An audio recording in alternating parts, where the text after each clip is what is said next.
We say if we confess our sins, he's faithful and just to forgive us of our sins and to cleanse us of all unrighteousness and bring us into a good standing with him. That's why we're going to hold out. Can't nobody else make these promises. Buddha, Fuchsians, none of them. Then none of them shed no blood for you. This is the only religion that it is that somebody dies for you and rose again. This is the only religion that can claim that I got the keys of life and death in my hand. So I'm going to hold out. You're going to prove me wrong. When it's all said and done, I'm going to be looking. I'm going to be like a bucker. A bucker says, I'm going to hold, I'm going to stand my watch. And I'm going to see what you're going to do. As a matter of fact, let's go to a bucker. The second chapter. Promise the Lord that I'm going to hold out until he meet me in Galilee. That's the end of it right there. My Lord, see, my Lord can do just what he said. Yes, he will. Yeah, Lord. Habakkuk, second chapter, verses 1 through 4. I will stand upon my watch and set me upon the tower and will watch to see what he will say unto me and what I should answer when I am reproved. And the Lord answered me and said, write the visions and make it plain upon tablets, that he may run and read it. For the vision is yet for an appointed time, but at the end of that shall speak and not lie. Though it tarry, wait for it, because it will surely come. I will not tarry. Behold, his soul which is lifted up, not upright in him, but the just shall live by faith. All right. And my topic is just live by faith. Amen. Just live by faith. This is the first time that this has been penned in this Bible, even though it's all through the New and Old Testament. Faith, faith, faith. But everything that has been done from the beginning, dealing with man, come through faith. Even when Adam sinned, and he told Adam that his seed was going to multiply the earth. Adam named his wife Eve, which means the mother of all living. By faith, Adam believed. By faith, everybody after him believed. This writer Habakkuk is one of the minor prophets that has been trying to warn Israel for the past 300 years that the Lord's wrath is on their way. That they're going to have to suffer for the things that they had done against my Lord. And don't you know, no matter what you've done or what this world has done, they can't get away. I look at all the things we got going on in the earth today, how we trying to correct the wrong that's been done for years and years, trying to deal with our politics to get laws changed, to get amendments changed, to try to get things better for people.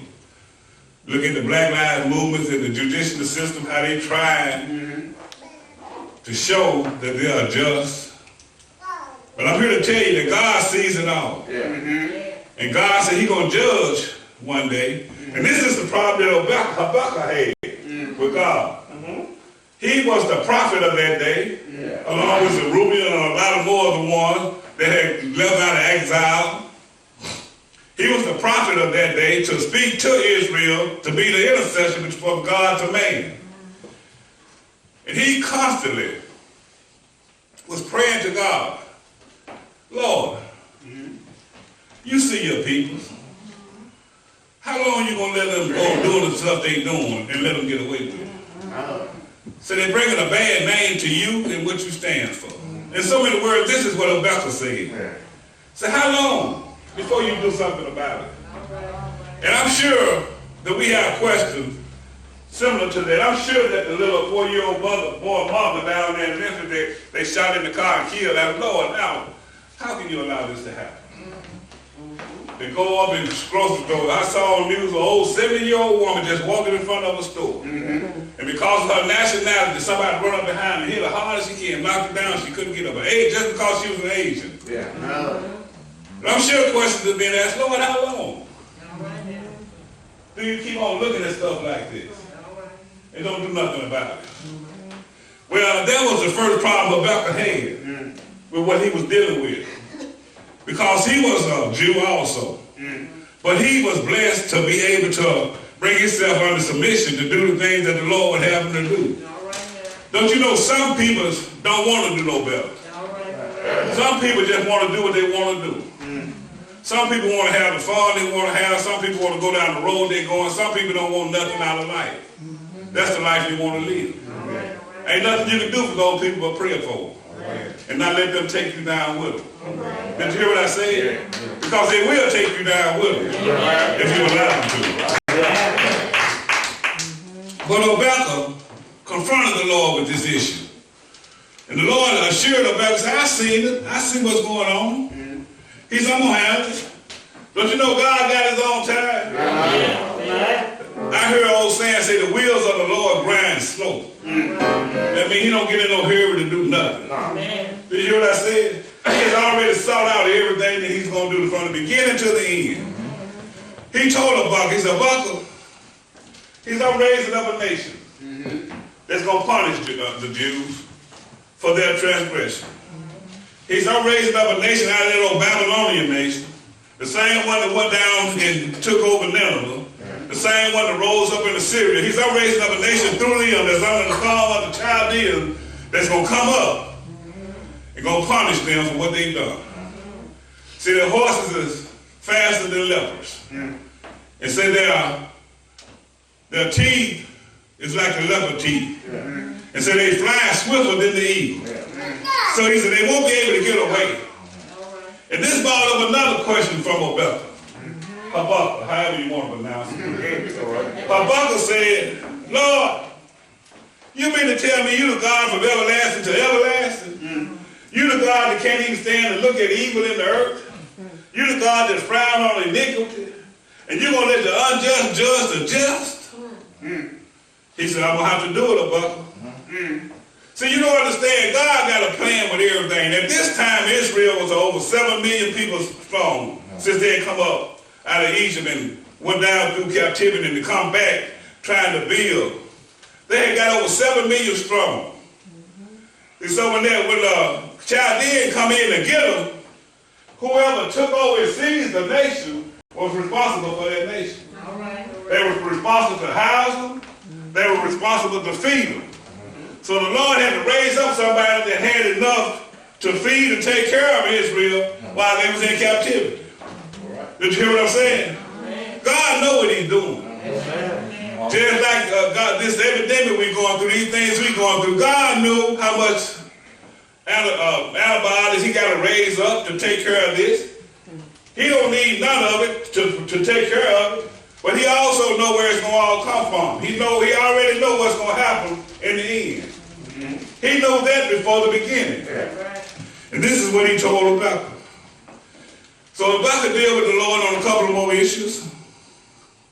And you know, I understand that from childhood we have questions. From childhood we have things happen in our life we don't understand. And we would like to ask questions and get answers to them. And sometimes the answers come and sometimes they don't. Sometimes the answers cause us to have doubt. But don't none of us satisfy us because it's not what we really are looking for. And a lot of times what it does is cause us to take another option. But this time what Rebecca done was said, okay, Lord, you the master of the universe. He said, I'm going to stay in my watch. Sometimes we don't realize we try to get smart with God. And in this case, I think Rebecca was saying, Lord, I'm going to see if it's going to work. I'm going to see what you're going to do going to work. So he told the Lord, he said, okay, Lord, I'm going to stay in my watch. He said, I'm going to stay on my post. And I'm going to see just what you're going to do with us. And during a period of time, the Lord showed up to deal with Rebecca. And if you got a good heart, a pure heart, if you mean well and not out to hurt nobody, the Lord will show up and show you your error. Just wait on him. You hear what I said? Come on now. He will show up and let you know you was wrong. He will let you know, hey, it was another way you could have handled this. There was a way that he can let you know, hey, you disrespected me. And when you do that, you should be wise to say, Lord, I'm sorry. Case in point. You remember Job?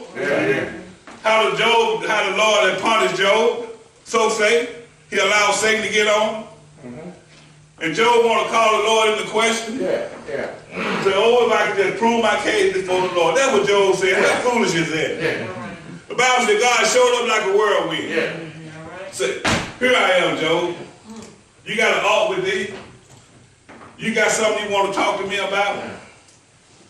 And Job got ready to say, he said, hold up, Job, before you say something. He said, where were you at when I hung the moon? He said, where were you at when I hung the stars? He said, where was you at when I spread the clouds like a curtain over the heavens? Where was you at when I scooped the sea up out of the dry land? He said, where was you at, Job? And you want to talk with me? He said, Job, who have taught me in my way? Who have taught me things of the earth? He said, Job, where's the waters of the flood?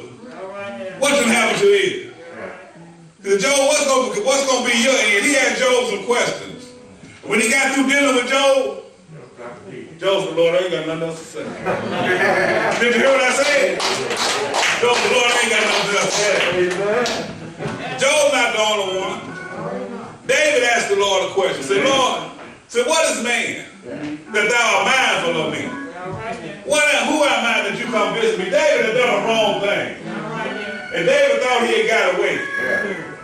Y'all know the story how he took his man's wife. David thought he had got away. So the Lord showed up to David and condemned David. You know how Samuel went down and talked to him about this little wee goat? This man had came down through a traveling country and he had a lot of goats and sheep in his harem. But this other man over here just had one little wee goat and he wanted to eat some meat. So he took this man's goat and ate it. Anyway, the preacher was telling with Job, David about it, told him the story. And David got mad and said, who done such a thing? Sonny said, you the one. Say, you the one done it. Say, Uriah had one wife. He said, you got 700 wives and 300 concubines that you're supposed to, but you don't look down and took this man's wife. He said, you the one. What is man? He said, that you're mindful of me. Here's what he did with Rebecca. He gave us a space. The Lord always give us space to correct. He gave Rebecca a space to correct himself. And correct and said, Lord, Rebecca said, Lord, so I was even wrong to even ask you the question. He said, when I consider how the wind blows. He said, when I consider how the river flows. He said, when I consider how the mountains and the trees rises and fall. He said, Lord, just the other day I saw a tree bow down to you and straight back up. He said, when I consider the power of your hand. He said, Lord, there's nothing else I can say. He said, Lord, do what you want to do. He said, I don't care what you do, Lord. He said, do what you want to do, how you want to do it. He said, I don't care, Lord. You done told us that we're going to have a rough road. You done told us we're going to have a rough road to paddle. You done told us it's going to be rough on us. And you also told us the just shall live by faith. He said, Lord, I'm going to stand my watch. I'm going to look and see what happens. I'm going to wait on you to do what you're going to do. He said, Lord, I do not care if the fig trees don't blossom. He said, I don't care if the fruit don't be no fruit on the vine. And I don't care if the labels of the olive field fail. He said, I don't care if there's no meat in the stall or no flocks in the stall. He said, I don't care if there's no herds in the field. He said, Lord, do what you want to do. He said, because I know for a sure that you got all power in your hand. So the just shall live by faith. Yes, we having hard times. Yes, we going through things. Yes, things happen we don't have no control over. But God has been fair and faithful to all of us. At some point in time, we're going to mature to the point where we're going to tell God, this is your business. You chose me, I didn't choose you. And if you chose me, you're going to be able to work in me. You the one that said that you're able to finish the work you started in me. So here I am, Lord. Do what you do.